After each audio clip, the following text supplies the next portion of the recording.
morning everyone and welcome to today's video. We've got a jam-packed day today actually. We're up with Paul at the moment with his black FN2 because what we're going to be doing is we're going to be doing the LED fog light install today, which is something I don't have. So it'd be nice to see that on somebody else's before we might look at getting that ourselves. It's just jacking it up because we've got to take the bumper off like we did for the grill. I didn't properly show you taking the bumper off. I explained it, but I didn't show you step by step. So luckily with this video, I'm going to show you a step by step guide on how to get your bumper off, because there's some mistakes I made that I can help Paul with to get his off safely. Once we've done that, we're going to meet up with Nathan later on because he's going to help me out later with something else, but I'll show you later. You don't have to know now. Paul just recently got the carbon vented bonnet as well, and it just looks very nice. I'm very jealous. I'm going to do my best guys, but it's going to be a bit hard to show you, but I will try and show you. I've mentioned before that all the way under the bumper you've got loads of screws and bolts and clips and all that kind of stuff.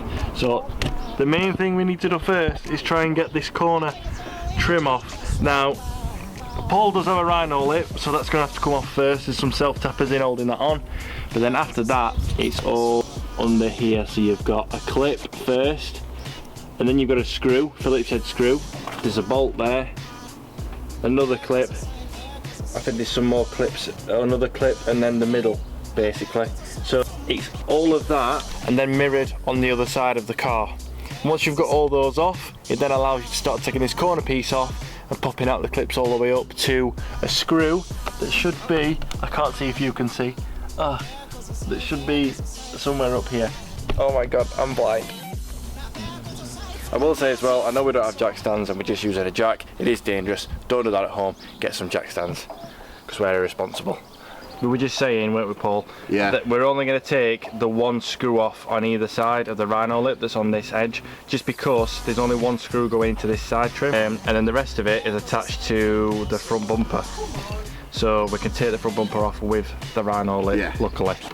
Right, what did you say? That's an 8mm. That's an 8mm, yeah. Right, so that is the one after the clip. So you've got the clip first, then it's the bolt, and then we've got another clip afterwards, haven't we? Yeah. Yeah, always keep them safe.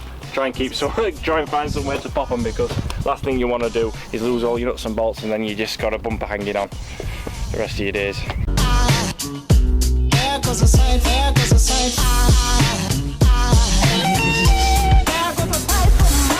Look at all these spanners that Paul's got out of his garage, and none of them are right size for this bolt, and it turns out it's 10mm that we're going to need. Bloody 10mm syndrome, eh? There's two main bolts that hold the front bumper on underneath, and one of mine came out fine, and the other one, the head snapped off. So I'm only running on one bolt at the minute. We've gone underneath and realised that Paul's only got one bolt in anyway, and this one's been a bit stiff as well, so we're worried that this is going to snap and you're going to be boltless. It's stiffening up again. Yeah, it's froze there, it's stuck. Oh god, he wants it off. Oh, it's coming, it's coming. Is it coming?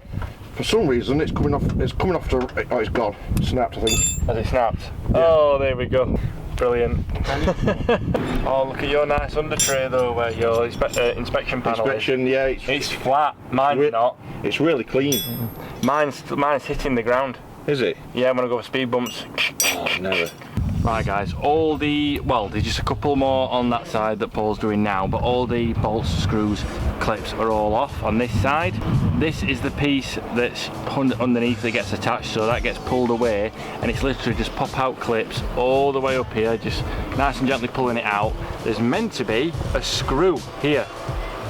Now, I don't know about you guys, but that ain't a screw. That looks like it's got some kind of putty on there, unless it's been pot riveted or something, I don't know. But I will mention up here, I broke this last time. I broke that. So be careful when you get to that point. It looks like you have to pull it back and out and not just pull straight out. But that, we're going to try and take some of that off with a flat blade or something. And we were just saying, weren't we, how much you learn about the past of your car from taking it apart. Yeah. We'll let you know how we get on with that. Right, so we got that putty off. It actually came off really easily, but that looks like the Phillips head that's normally in there, but it's been hammered with a big flat blade to try and They might have rounded it out originally, but then to try and get rid of that, they've just hammered it with a flat blade. So we might still be able to unscrew that. Right, so we've actually popped it on stands now, just because there's this one screw under this corner that's giving us some right chip. It's just under here somewhere, I don't know if you'll be able to see it like, but there's just one screw. So we need to get as much height on there so that we can get under, and we're gonna have to get a crack, aren't we? It's coming off, I don't care. No matter what, it's coming off today. And then we can look at popping all these clips off at the front and get the bumper off. Right, so what we've had to do to get this screw off, we've had to actually cut away, we've had to cut the plastic away from where the screw is and actually take it away so the screw's still in there. It was not going to budge, but we can re-screw this back in a different position. That's still going to be fine. We've just got to this one now. That's completely rounded as well, so we're going to try and flat blade that and take that out. We can tell obviously this bumper's come off more than once on it, that somebody else has done it. So rough job. Yeah, a bit of a rough job. Right, so that's finally out. We used some more grips to grab it from the outside and take it off. We're going to start popping this off now. I highly recommend using a trim tool. You can do it with your hands if you feel confident enough, but it's just so that you know if you want to try and get some leverage on it, you're not using a screwdriver and wrecking all your paint basically. This is partially out already on this side, so this side's going to be a lot easier, but you need to be working from the outside in and then the outside in on that side as well, and finish up in the middle. So that's what we're going to do.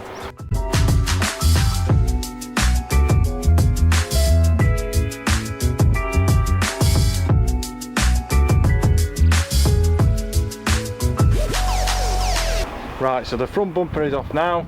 I do highly recommend that you get something to put it on, like a toolbox or something like that, because you're going to have all your lines and cables attached to it, like your fog wiring. We had to disconnect those, so if you've got something to put it on, it's loads easy to disconnect that. They're all new clips from under. Fresh clips. What's that? Oh, the LEDs. The LEDs. Right, so it's the night eye LEDs that we're going to be putting in. Always get a bag of fresh clips. I've said that before in other videos. Always get a bag of fresh clips if you're doing anything like this, because more than likely you're going to need some.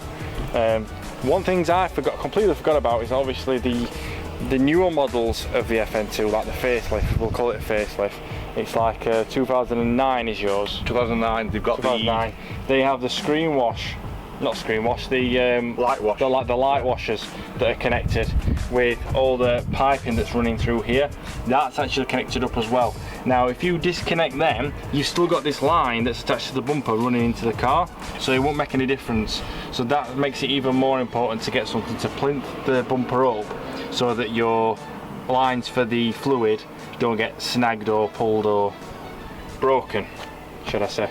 So whilst it's here like this, yeah, we can't take it away, but now at least we've got some space to get to the actual fog lights themselves.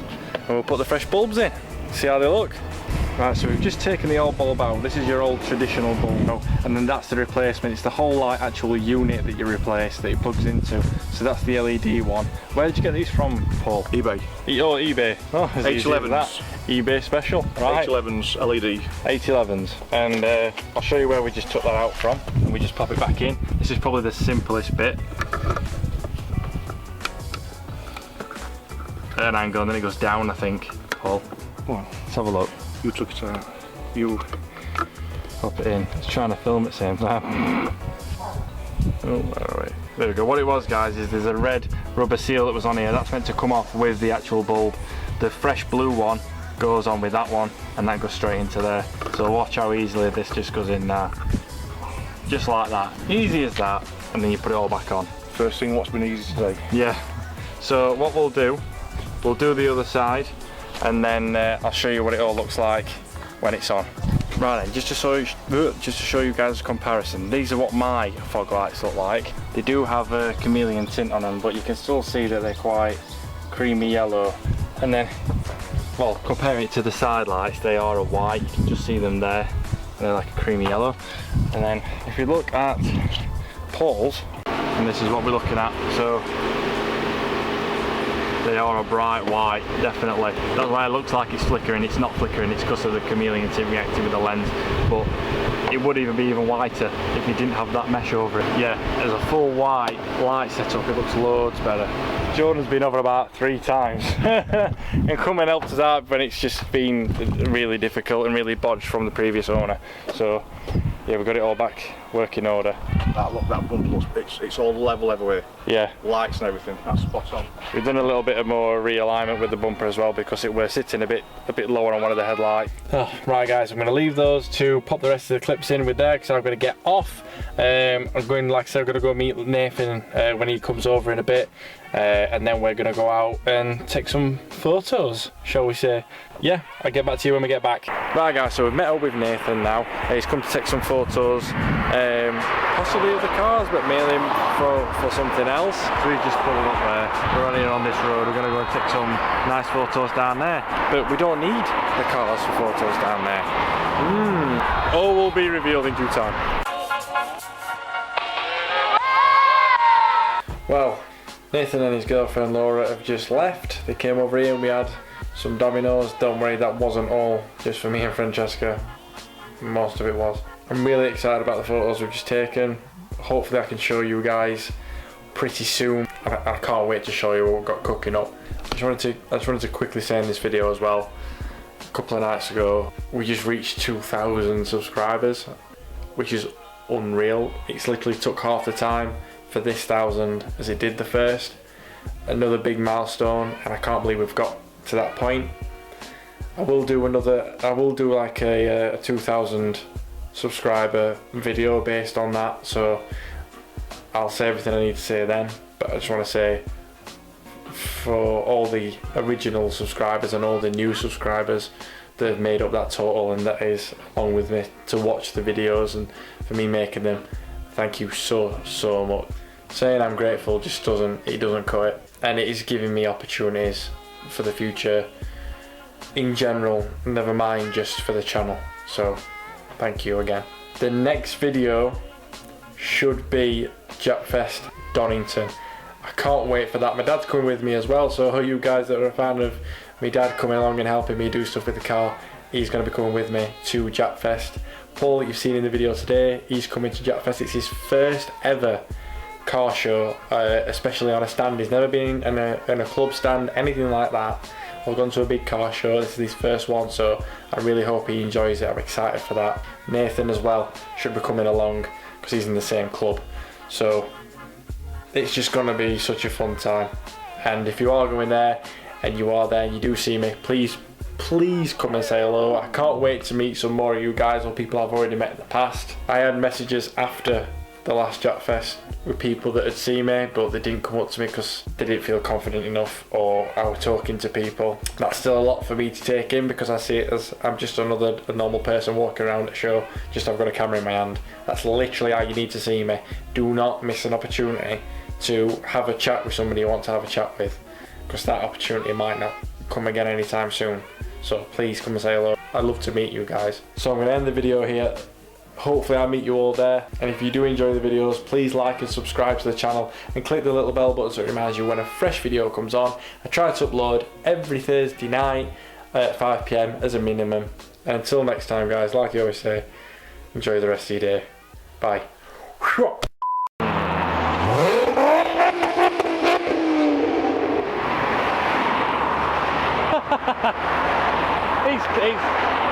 It's a customer. Do you want me to have a fiddle? Is it stiffening up again? Yeah.